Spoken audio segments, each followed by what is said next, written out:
Mademba chronique du jour dellu si plateau bi.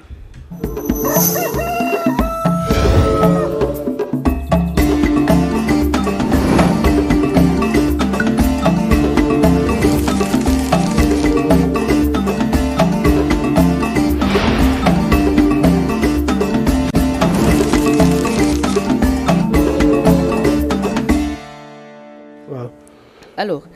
ginnaaw bi ñu dellu si plateau bi may fàttali rek dinañ waxtaanee rubrique éducation ñu si dalal Ibrahima Gueye Ibrahima maa ngi lay nuyu bu baax. Alors tey dinañ waxtaanee ak yow lu jëm si wàllum njàngale bi nga nekk secrétaire général bu SUDES di nga jokkoo ak Moussa Sène si kanam tuuti lay doon ma dalal Mademba maa ngi lay nuyu. waaw soxna Safia maa ngi lay fay. bu ma la fayee ba pare nuyu Seydina Omar Ba nuyu Ibrahima Gueye ñu bépp internaute ak téléspectateur bu Walf TV. d'accord tey lan la ñuy waxtaanee ci chronique du jour. waaw tey nag damuy waxtaanee Diomaye Sonko. Va-t-on vers la guerre des gardiens. La guerre des gardiens. waaw quel titre. waaw fi mu toll nii dafa am sunum réew ñaari gardien yu mag. kenn gi mu ngi tudd Bassirou Diomaye Faye. nekk ñu wax le gardien de la constitution. keneen ki tudd Ousmane Sonko ne moom mooy le gardien de la révolution donc ñaari gardien yooyu ñoo nekk ci bopp sunum réew di ko gérer léegi nag seetlu nañ ne ci ñoom ñaar dafa am réew yu am ci seen diggante ci wàllu gis-gisu politique premier ministre Ousmane Sonko nee na mooy gardien de la révolution nee na da koy nangu léegi titre boo xam ne gars yi yàgg nañ ko buux mais nanguwu ko woon mais nee na nangu na ko léegi bu la nee révolution nag révolution mooy nga fekkoon ab système wëlbati ko maanaam nga bouleversé ko pratique ya fa amoon nga fexe ba pratique yooyu dootu fi am léegi nag ci révolution moom mi ngi ko teg ci projet Pastef léegi nag wax ji mooy fi mu toll nii am na jafe-jafe pour doxal révolution boobu mu bëgg parce que boo xoolee man jàpp naa ne ca départ ba daa mel ni mbir mi dañ koo faussé parce que boo xoolee mënoo ne ma damay xeex système te booy xeex système doxalin la mais dafa am nit ñu koy incarner nit ñooy nag boo leen di xeex nga ñëw aussi ñu xool boo xoolee ñu gën a ëpp taxawaay ñi gën a téye sunu réew fi mu toll nii mën naa ne jàpp ci ancien système la ñu bokk maanaam yi ñu doon xeex parce que boo xoolee bu la nee réew mi kan mooy ministre des finances da ngay ne Cheikh Diba la Cheikh Diba moo nekkoon directeur de la programmation ci ancien régime bi nga ñëw ñu ne la ministre de l'économie Abdourahmane Sarr nekkoon FMI nga ñëw ñu ne la secrétaire général de la présidence de la république ñu ne la Oumar Ba nekkoon 12 ans ak Macky Sall nga ñëw ñu ne la secrétaire général du gouvernement Boubacar Camara koo xam ne taxaw na fii xamal ñu ne ñii ay xale lañu ay aventurier mënuñoo yor réew mi yéen ngeen wëlbatiku kooku doon wax loolu ngeen jël ko indi ko tamit teg ko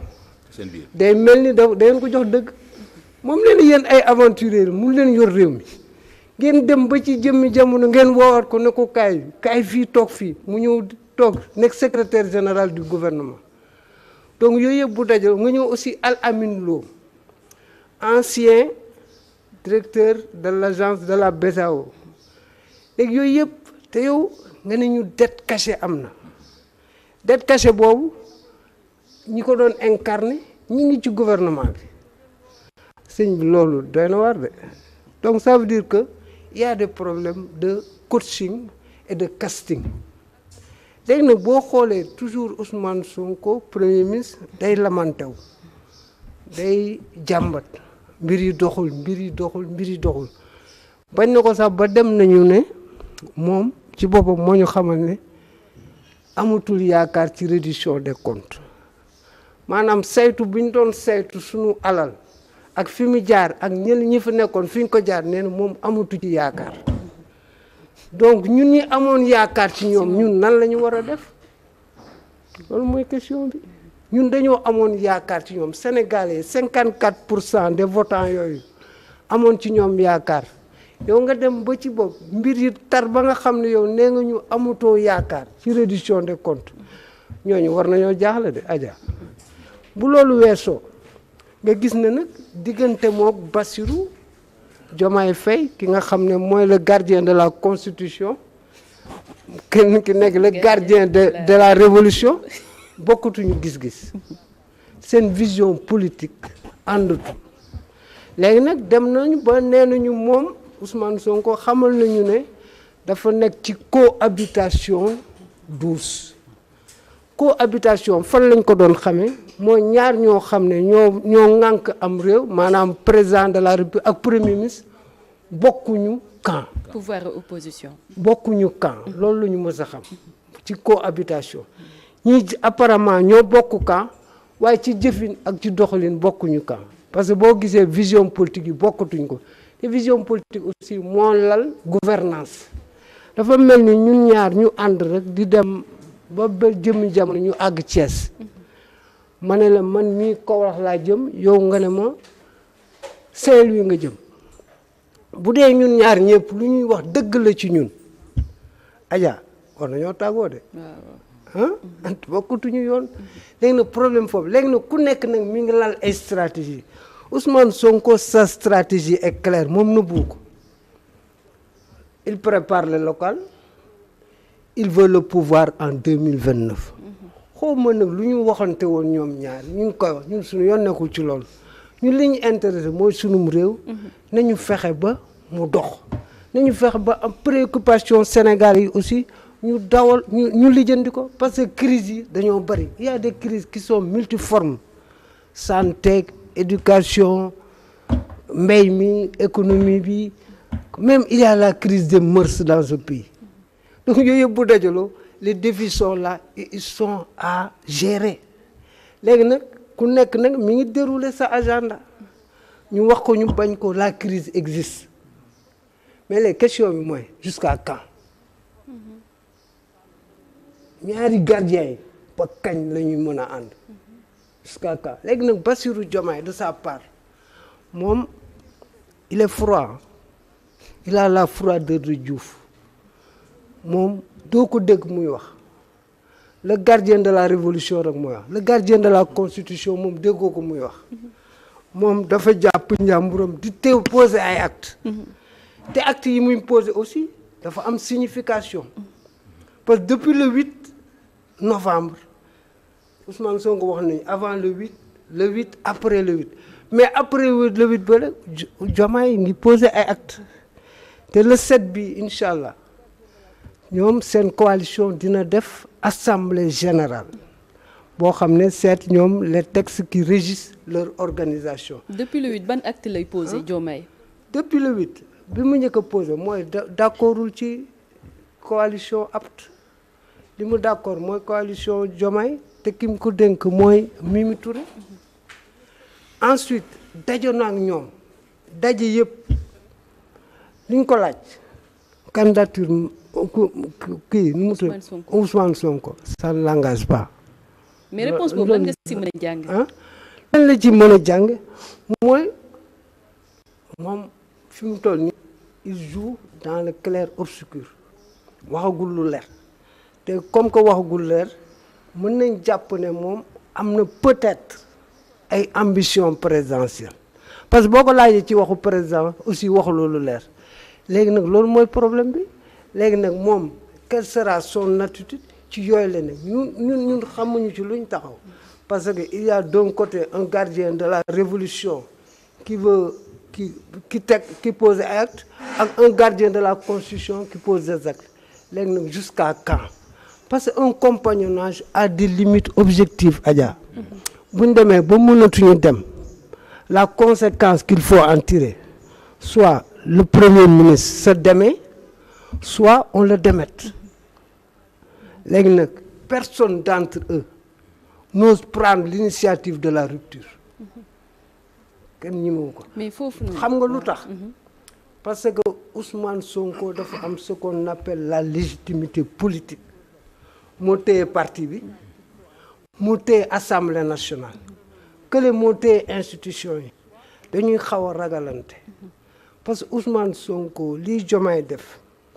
ñoom xamal nañ ne la si ci seeni organisation parti il s'est auto-exclu lu tax kenn dàqu ko boo ko dàqee mu dàqee wax ji dafa simple mooy ku ko dàq mu dàqee donc ça veut dire que ku nekk ngi kii mais nag dañuy dem ba benn jamono avec les locales bu dee local yi dina am 2007 ou bien dañ koy coupler ñoom ñoo xam mais avec les locales ils seront obligés de se déterminer léegi malheureusement c'est une séparation que personne ne souhaite kenn ñaanul yàlla loolu am mais au rythme où vont les choses il y a fort à craindre qu'on s'achemine inéluctablement vers la guerre des gardiens. Mais sànq am na tamit loo peut-être loo xaw nga ko brosse tuuti mooy que ni am na réforme yoo xamante ne si jëm si wàllum justice yoo xamante ne Bassirou Diomaye Faye annoncé woon na ko te certains disent que ni ça concerne un peu Ousmane Sonko te ba léegi yëyagul yàbbi jëmee si lu nu mel et que tamit bu fekkee ne séparation bi mu ngi yéex si kan lay profiter en réalité et que parce que bu fekkee dem nañ ba 2029 wala dem nañ ba 2028 wala 2027 ñu séparé wu je ne pense pas à ce que ñu àgg foofu bilan bi ñoom ñoo koy bokk. waaw kenn mënul kenn nattablewul ak lu mënti dem Ousmane Sonko sera comptable du bilan de Diomaye parce que ñoom ñoo bokk régime bi c'est le régime te ñoom dañu jaay benn produit qu'on appelle le tandem léegi tandem kenn mënu ci génne sa bopp léegi nag problème mooy ban perception la ci Sénégal yi di am léegi boo xoolee ñoom ñaar Ousmane Sonko a une longueur d'avance sur Diomaye. Comment? Par rapport ak base bi mu am Diomaye est en train de construire sa base Ousmane Sonko a déjà acquis sa base te base boobu mu téye il est en train de la protéger parce que légitimité politique il faut nga koy aar soo seetlee sorties muy def il multiplie les sorties ay waxtaan ak nangam affaire yooyu yëpp pour base am gën ko téye parce que xam ne combat bi foofu lay nekk foofu loolu mooy déterminer léegi nag par rapport à Bassirou Diomaye am na une coalition mais boo xoolee parmi ñi ko ŋànk quelle est la personne qui a une légitimité populaire même Mimi Touré Mimi Touré amul légitimité populaire il a une légitimité charismatique mais li xale yi di wax tojul fenn sur le plan politique xam nga ma am na nag stratégie politique am na lu ko yàlla may tout le monde aimerait avoir Mimi à ses côtés bu dee da ngay politique rek di nga ko soxla à tes côtés mais bu dee ci wàllu mbooloo da ngay xam ne wax dëgg yàlla comparativement à Aïda Mbodj duñu benn ki nga xam ne moom la Ousmane Sonko bëgg a jox acte donc yooyu yëpp day léegi nag président Diomaye son problème c'est quoi mooy il me faut avoir un soubassement mooy Pastef ensuite il me faut aussi conserver ma coalition léegi nag pecc moomu moo jafe entretenir deux amours à la fois sans que l'un ne nuise à l'autre wax dëgg yàlla il faut nga ay trop pour def ko léegi nag problème boobu la am léegi nag seetluwoo mi ngi jéem a jege Pastef terewul aussi mi ngi conserver kii nu mu tuddati Diomaye président ça veut dire il veut entretenir deux amours à la fois mais dina jafe pour moom te gis nga politique li Ablaye Wade doon wax moo ci nekk neen l'identité d'un acteur politique c'est sa base il faut nga am base léegi nag il est en train de construire une base est-ce qu'il aura le temps sera son principal ennemi mais dama bëgg rek ñu évoquer ma la poser la ñaari question xam na noo siy tontoo parce que benn minute moo ñu dese muy Ndeye Saly Diop Dieng